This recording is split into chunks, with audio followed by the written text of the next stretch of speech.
dhammaan dadweynaha reer Puntland meel kastay joogaan iyo ummadda Soomaaliyeed oo samaka taliska oo nabadda jecel maanta taariikhdu ay tahay bishii 15 bishii shanaad waxa ciidamada Puntland deegaamadoodii deganaa soo weeraray ciidamada Somaliland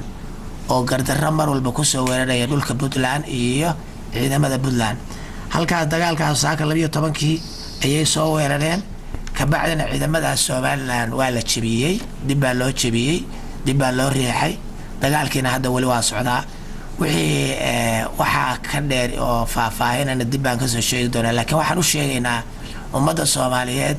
inay gardarro mar walba joogtaa iyo dhiig Soomaaliyeed oo dib loo daadiyo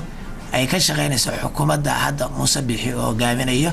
iyo ummadda Soomaaliyeed rabto inay dhibaatayso marka intaasaan rabnaa inaan idin sheegno wixii kale oo faahfaahin dib baan idinka soo sheegi doonaa haddii Ilaahay idin ka dhigo